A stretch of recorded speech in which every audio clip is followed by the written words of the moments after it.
행복으로 인도하는 하나님의 말씀, 동산교회 김현동 목사입니다. 오늘 우리에게 주시는 하나님의 말씀은 사사기 13장 1절부터 14절까지 말씀입니다.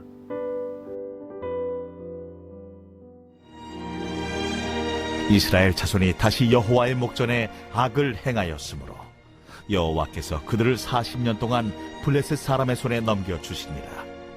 소라 땅의 단지파의 가족 중에 마누아라 이름하는 자가 있더라.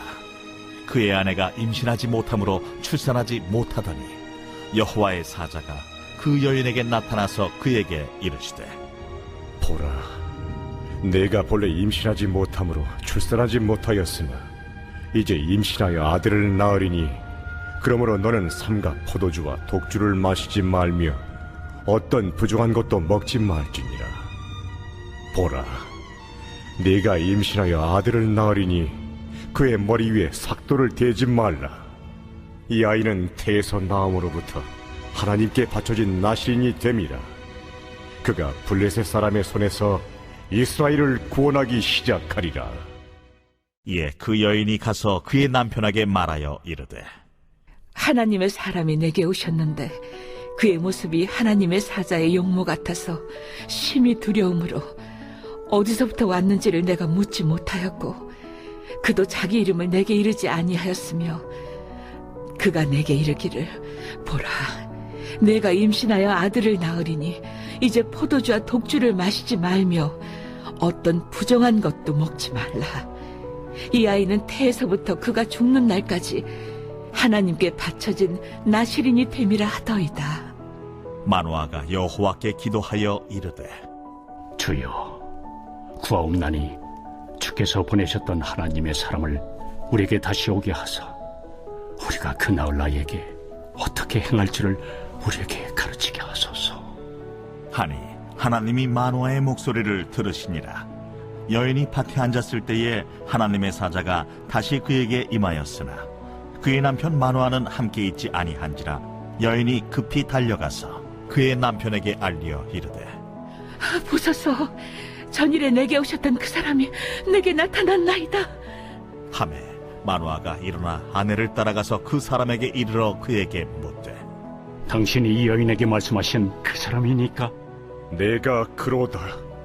마누아가 이르되, 이제 당신의 말씀대로 되기를 원하나이다. 이 아이를 어떻게 기르며 우리가 그에게 어떻게 행하리까? 여호와의 사자가 마누아에게 이르되, 내가 여인에게 말한 것들을 그가 다 삼가서 포도나무의 소선을 먹지 말며 포도주와 독주를 마시지 말며 어떤 부정한 것도 먹지 말고 내가 그에게 명령한 것은 다 지킬 것이니라 하니라. 이스라엘 백성이 또다시 악을 행했습니다.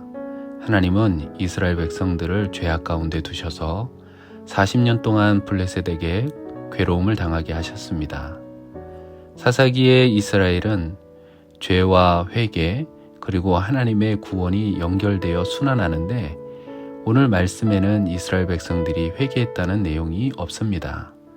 이는 지속적인 영적인 쇠락 속에 이스라엘이 더 이상 기도할 수 없는 상태가 되었음을 보여줍니다. 그럼에도 하나님은 그들을 사랑하셔서 구원할 사사 삼손을 보내주십니다. 삼손의 이야기는 그의 부모 이야기로부터 시작됩니다. 삼손의 아버지 마누아와 어머니는 신실한 사람들이었습니다.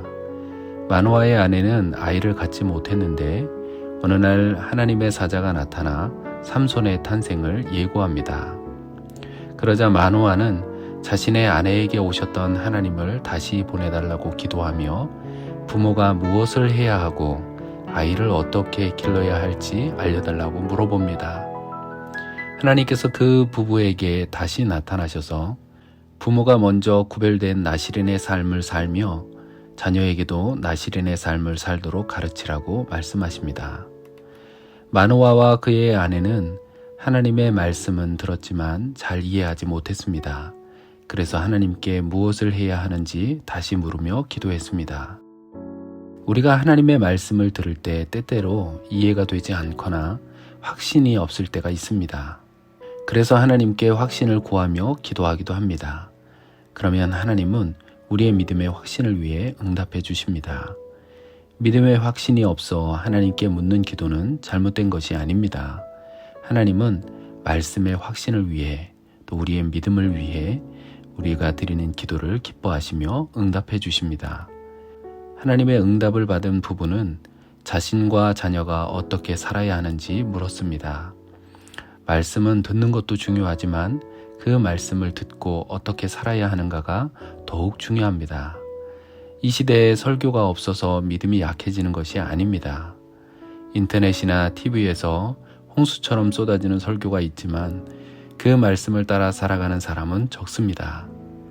하나님의 말씀을 듣는 것보다 삶으로 살아내는 것이 더욱 중요합니다. 하나님께서 마노아 부부에게 거룩하게 구별된 삶을 살며 앞으로 태어날 자녀도 거룩하게 구별된 나실인의 삶을 가르치라고 하신 것은 비단 마노아 부부에게만 하신 말씀이 아닙니다. 오늘을 살아가는 우리에게도 독주와 같은 향락이나 순간의 쾌락에서부터 하나님과 멀어지게 만드는 부정한 것들로부터 영적인 순결함을 무너뜨리는 죄된 것들로부터 구별된 삶을 살며 자녀들을 거룩한 삶으로 이끌라고 말씀하십니다. 하나님의 나라의 가치를 가지고 거룩하게 살아갈 때 하나님께서 우리와 우리 자녀들을 사용하셔서 하나님의 뜻을 이루실 줄 믿습니다. 기도하겠습니다. 하나님 아버지, 우리가 거룩하고 구별된 삶을 살아갈 수 있도록 우리와 우리 자녀들의 삶을 붙들어 주시옵소서. 우리 삶의 인도자가 되시는 예수님의 이름으로 기도합니다. 아멘.